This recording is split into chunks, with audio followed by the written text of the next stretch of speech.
Yo, Chris, what you doing out of school?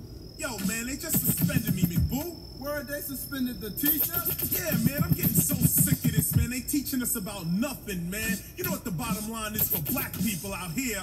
It's quite simple. You must learn.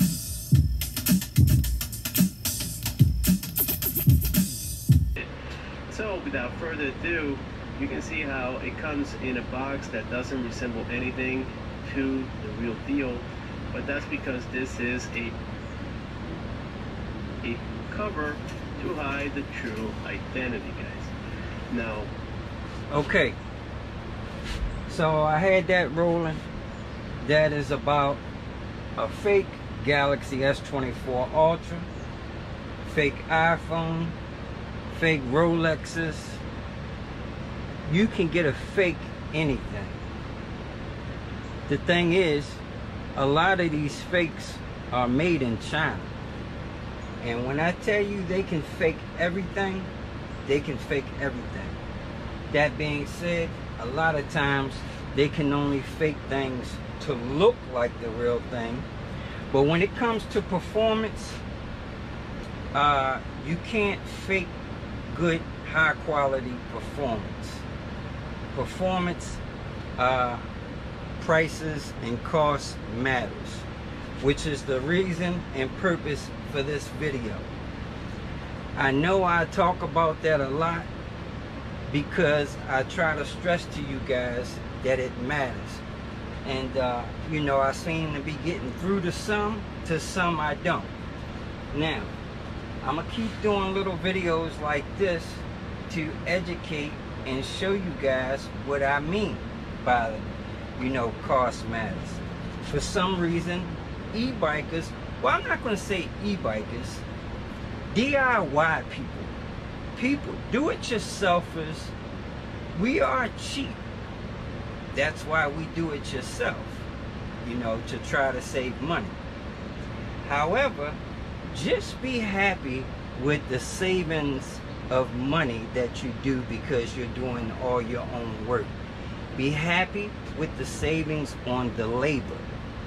So when you save on the labor, what you should try to do is get a little better quality components and equipment, okay? Because when it comes to electronics, and e-bikes are full of electronics, all that is going to matter when it comes down to performance. Now, they were talking about fake iPhones. You can even, you know, I've talked about the quality of batteries. Obviously, all batteries aren't going to be the same. I'm going to get on that a little bit more later on in this video. But you would be surprised, even when it comes to wire, quality, cost matters. Both of these wires are supposed to be 8-gauge wires. If you look at them, they look pretty much the same as far as physical size. The thickness, 8-gauge. They both look 8-gauge to me. And if these two wires were on a spool and all you could see was the outer part of the wire, you would, you know, think they were both 8-gauge. However, if you could take a look at the inside of these wires, I don't know how good that's going to show up, but the one on the left is a real 8-gauge. The one on the right is a wannabe 8-gauge. This one on the right has more insulation around the outside of it than it does wire. Alright, now if you can't tell like that, I cut off a little bit of each one of these wires.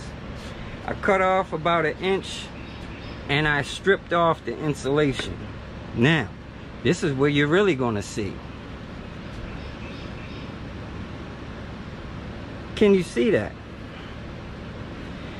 This is a quality 8-gauge wire up top. This is a cheap wannabe 8-gauge substitute down the bottom.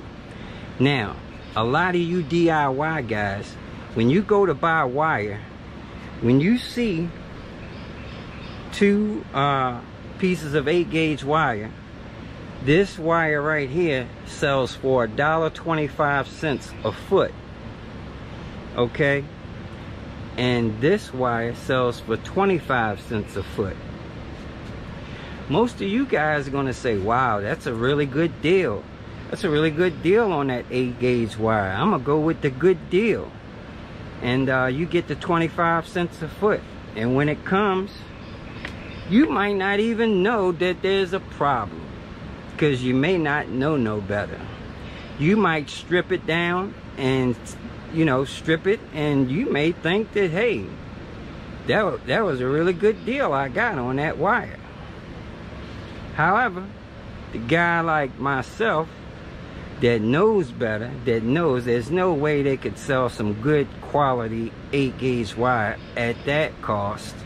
And I did make those costs up. Those aren't exact costs, or if you go check. But, you know, it's normally sold by the foot like that. I don't know what the rates are right now for what different gauges, but that was just an example. But I'm going to go with the sometimes the more expensive one, especially when it's a significant difference like that. I would know that, yes, that wire that's $1.25 a foot, it's a reason why it's $1.25 a foot. Not only that, this is actually tinned copper, because it has a silver color, but it's actually copper, but it's tinned already. But yeah, look at that. Now, obviously I could have got both of these wires all copper as far as the color, but as far as the actual wire on the inside, you can see that obviously you're going to get a lot more current flow down here than you are up here. Even if this were 100% copper, and let's just say this wasn't even copper, this was some other type of metal that they use in place of it, but this is actually copper. It's tinned, as I said. This wire here is very premium wire. Make no mistake about it. So just know there is a difference. I bought some, where is it? I bought some 8-gauge black. This is what I'm going to use as my phase wires for my motor. And most likely the difference here between the premium wire and the cheap wire is probably going to be about the same difference between the what I call the Raymond noodles that's on that motor now, because it has little skinny wires just like that, and I'm going to replace it with you know, the premium like that.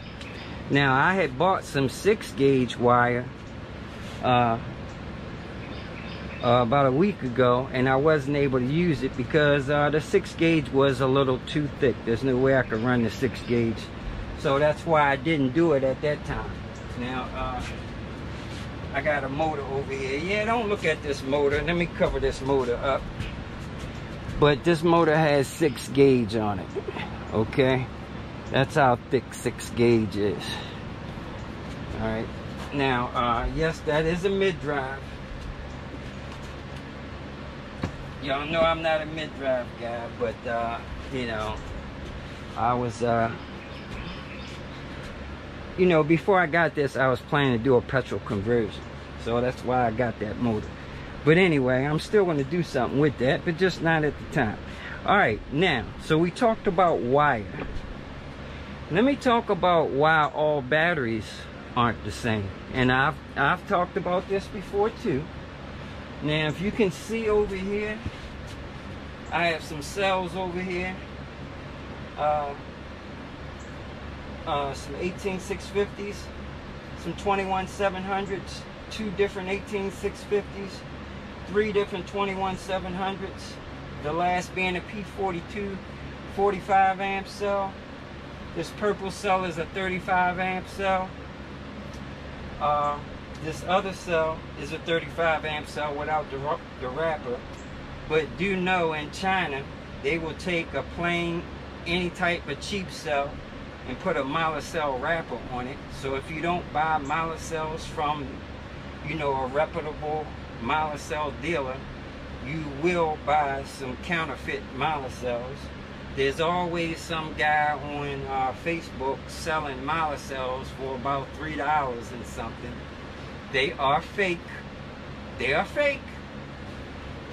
If you buy them, yes, when you test them with the voltmeter, you will get voltage because they are real batteries. But the capacity and the discharge is not going to be what it's supposed to be. So, once again, people are being cheap, trying to find the cheap way out. There is no cheap way out. Buy the quality shit, get what you're supposed to get. Period. I can't keep stressing it. Alright, so even when it comes, let's go back to these batteries. The packs that are being sold. All of those cells right there, and there's a whole lot more cells than that.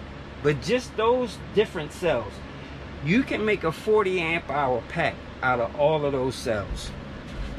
Each of those cells would be capable of making a 72 volt 20 amp hour, a 20S, a 20S, and however many you need in parallel to make 40 amp hours. So as far as capacity, you can make that out of all those cells.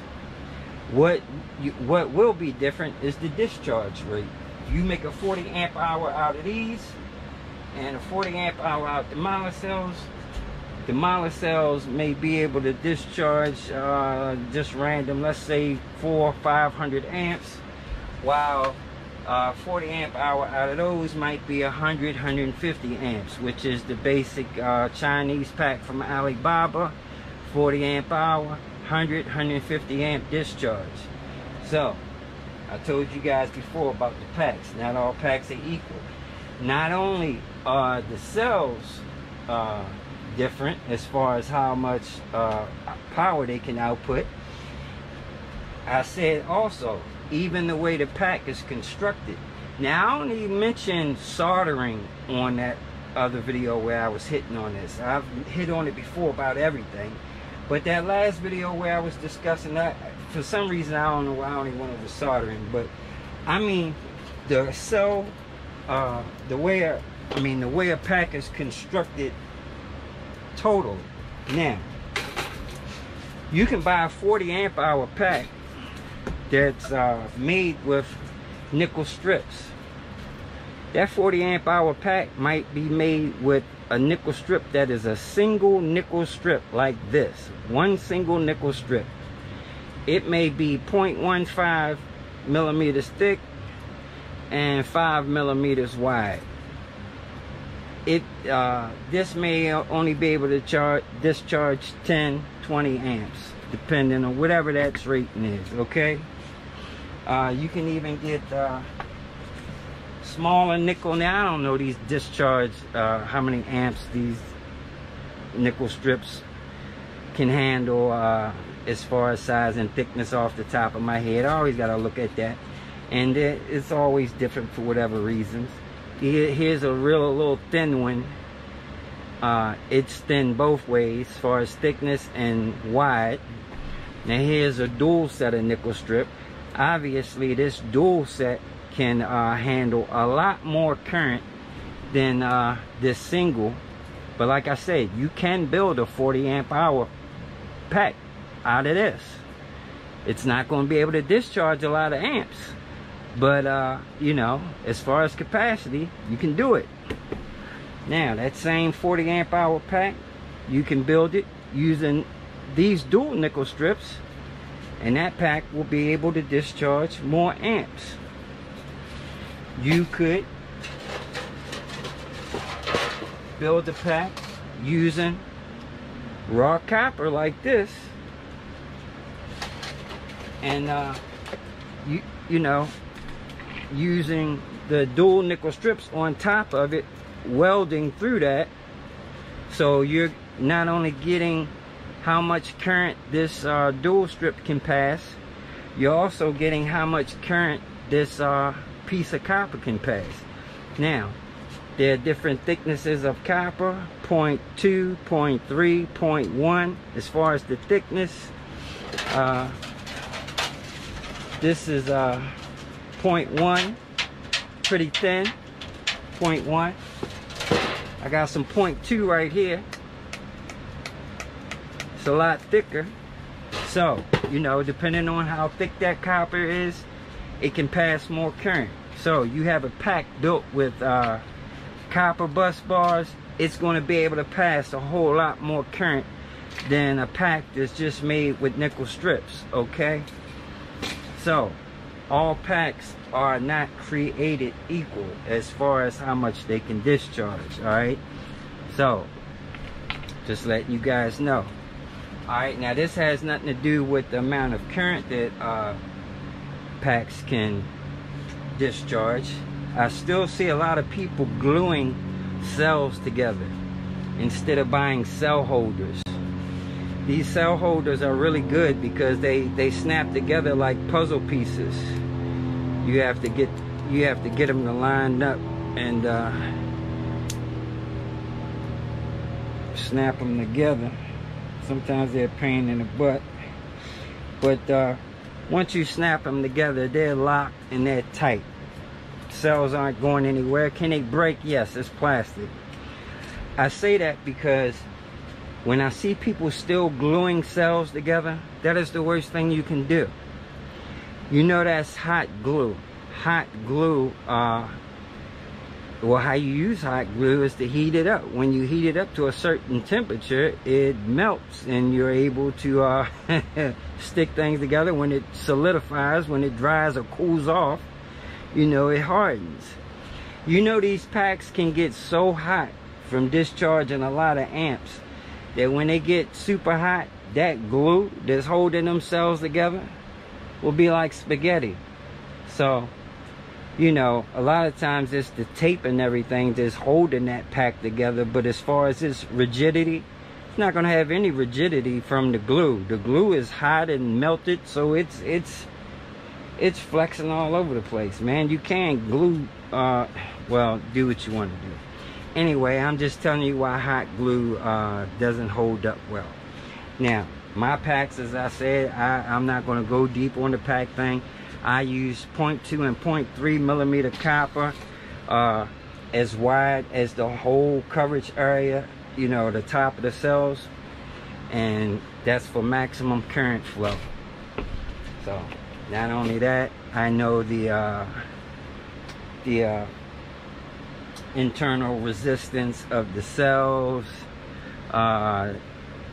all together combined, which is the overall impedance, and you know, how much resistance the wire has. And look, I go thorough on my shit.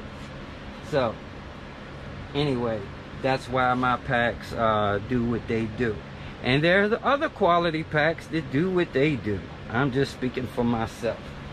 I'm distinguishing the difference between a pack that I make, like that one's still sitting there that I didn't finish for myself, but and one that you buy from Alibaba, you know, that's you know, most of them at least are using dual nickel strips now. At least they have dual nickel strips, but you know, some of them now there are some that's actually using nickel and copper bus bars, and they're really good.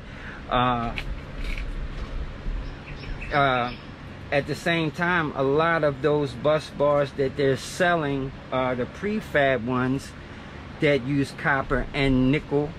They are laser welded together, and they're not 100% copper because they have cutouts in the copper, so you know that where the nickel is, they can't pass as much current as a full copper bus bar. So You know, at the end of the day, everything means something. Every little piece of everything makes a difference. So, point is, you get what you pay for. Simple as that. Once again, the topic of this video. All right, can't stress it enough. I'm out.